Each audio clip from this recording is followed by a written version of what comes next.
Hello everyone, আশা করি সকলেই ভালো আছেন। গত ভিডিওতে আমরা কভার করেছি লিনাক্স অপারেটিং সিস্টেমের ভিতরে কীভাবে আমরা আমাদেরকে ফোল্ডারগুলোকে ম্যানেজ করতে পারি, ফোল্ডার ক্রিয়েট করতে পারি, ফোল্ডার ডিলিট করতে পারি, ফোল্ডার আপডেট করতে পারি এবং ফোল্ডার ম্যানেজমেন্টের জন্য যতগুলো কমান্ড আমাদের দরকার প্রয়োজনীয় সমস্ত কমান্ডগুলো আমরা কভার করে ফেলেছি। এই ভিডিওতে আমরা দেখব কীভাবে আমরা ফাইল ম্যানেজ করতে পারি, ফাইলের ভিতরে টেক্সট কীভাবে আমরা প্রসেস করতে পারি এবং কীভাবে আমরা এডিট করতে পারি ফেলেছি। টেক্সট প্রসেসিং এবং টেক্সট এডিটিংয়ের উপর ভিত্তি করে আমরা এখানে দুইটা গ্রুপে ভাগ করেছি। প্রথম গ্রুপটা কীভাবে আমরা টেক্সট প্রসেস করতে পারি। টেক্সট প্রসেসের জন্য আমরা কীভাবে আমরা টেক্সট ভিউ করতে পারি, কীভাবে টেক্সট আমরা কাউন্ট করতে পারি সেই বিষয়গুলো দেখব। তারপর কীভাবে টেক্সটের ভিতরে আমরা সার্চ করতে পারি, টেক্সট এক্সট্রাক্ট করতে পারি, টেক্সট কাট করতে পারি, টেক্সট আমরা সর্ট করতে পারি, ফিল্টার করতে পারি।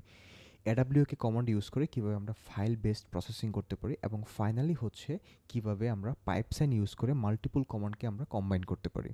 তারপর আমরা দেখব টেক্সট এডিটর। টেক্সট এডিটিংয়ের জন্য যে কমান্ডগুলো আমরা ইউজ করব একটা ন্যানো, যেটা খুবই বিগিনার ফ্রেন্ডলি। এটা ইউজ করে কীভাবে আমরা টেক্সট এডিট করতে পারি, টেক্সট আপডেট করতে পারি এবং ভিআই অথবা ভিম কমান্ডটা ইউজ করে, যেটা খুবই পাওয়ারফুল একটা কমান্ড এবং প্রত্যেকটা সিস্টেমের ডিফল্ট থাকে। এটা ইউজ করে কীভাবে আমরা টেক্সটকে এডিট বা আপডেট করতে পারি। এই ভিডিওতে আমরা কভার করব কীভাবে ভিউ এবং কাউন্ট করতে পারি। চলেন শুরু করা যাক।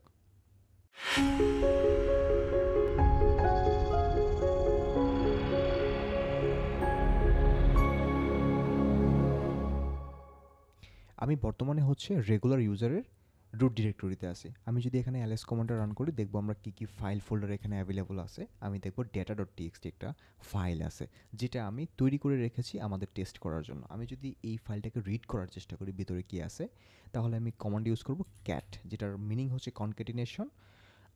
যদি আমি data.txt ফাইলটা এখানে ইউজ করি, দেখব আমরা ভিতরে যা কন্টেন্ট আছে সব দেখা যাচ্ছে। এখানে কিছু কন্টেন্ট আছে এমপ্লয়ি রেকর্ডস, তারপরে inventory data and finally student result. এই ডেটাগুলো আমি টেস্ট করার জন্য রেখে দিয়েছি। এটা আমরা স্টেপ বাই স্টেপ দেখব। তো এগুলো ডিফল্ট ডেটা। আমি এগুলো আমরা ভিডিওর কমেন্টে আমি দিয়ে দিব। আপনারা এগুলো কপি করে নিয়ে ইউজ করতে পারবেন।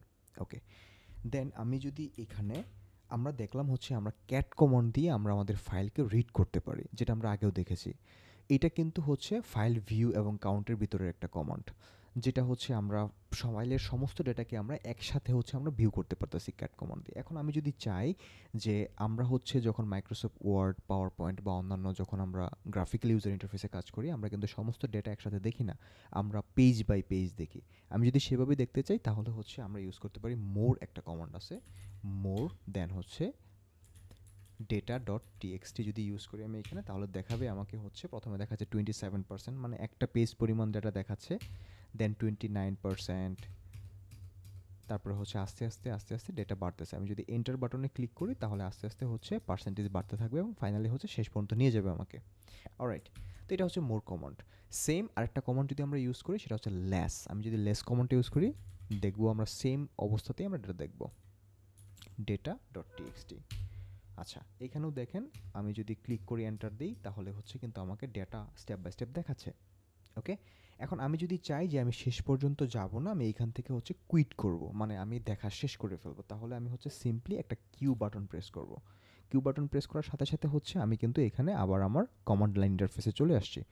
তো দুইটা কমান্ড আমরা দেখলাম, একটা মোর আর একটা লেস। অলরাইট, তারপর দেখব কীভাবে আমরা আমাদের ফাইলের শুরুর থেকে ডেটা দেখতে পারি এবং শেষ থেকে ডেটা দেখতে পারি। আমরা অলরেডি দেখেছি আমরা ক্যাট কমান্ড দিয়ে সমস্ত ডেটা একসাথে দেখতে পারি। আমরা মোর এবং লেস দিয়ে আমরা step by step by page data দেখতে পারি এবং আমরা এখন শুরুর থেকে ডেটা দেখতে চাই, তাহলে আমি একটা কমান্ড দিব, হেড কমান্ড দেন data.txt।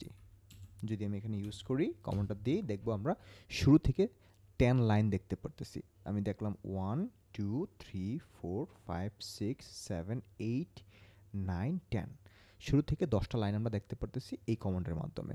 অলরাইট, সো আমি এখন যদি চাই যে আমি 10 লাইন দেখবো না, আমি 5 লাইন দেখবো, তাহলে আমি এখানে একটা ফ্ল্যাগ ইউজ করতে হবে আমাকে। আমি দিব -n, মানে নাম্বার, দেন আমি বলে দিলাম যে আমি 5 লাইন দেখতে চাই। এন্টার, আমি এখানে 5টা লাইন দেখতে পারতেছি। অলরাইট, এটা কিন্তু আমি দেখতেছি শুরু থেকে। এখন যদি আমি দেখতে চাই শেষ থেকে, তাহলে টেল কমান্ড ইউজ করব। দেন আমি কোনো নাম্বার স্পেসিফিক করে দিচ্ছি না, আমি বলে দিচ্ছি data.txt। তাহলে শেষ থেকে আমাকে 10টা লাইন দেখাবে, আই গেস।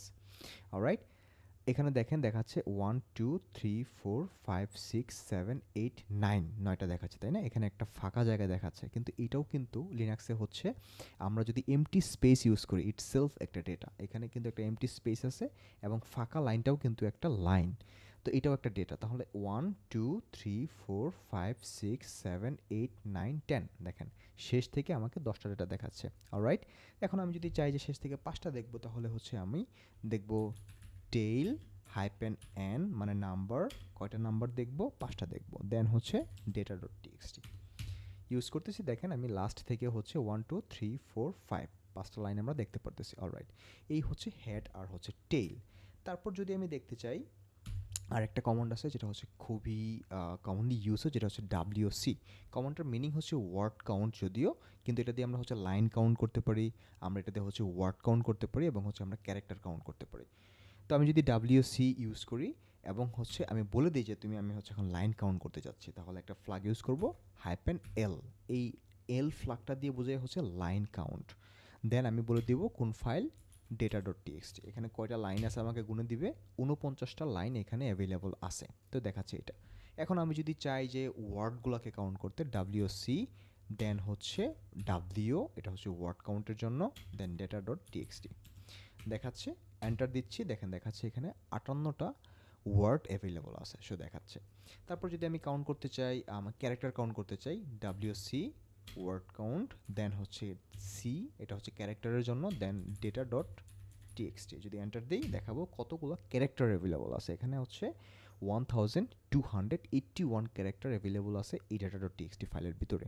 অলরাইট, সো এইভাবে হচ্ছে আমরা আমাদের লিনাক্সের ভিতরে আমরা হচ্ছে আমাদের ফাইলকে ভিউ করতে পারবো, শুরু থেকে ভিউ করতে পারবো, বাই পেজ ভিউ করতে পারবো। তারপর হচ্ছে আমরা আমাদের লাইন কাউন্ট, ওয়ার্ড কাউন্ট এবং ক্যারেক্টার কাউন্ট করতে পারি।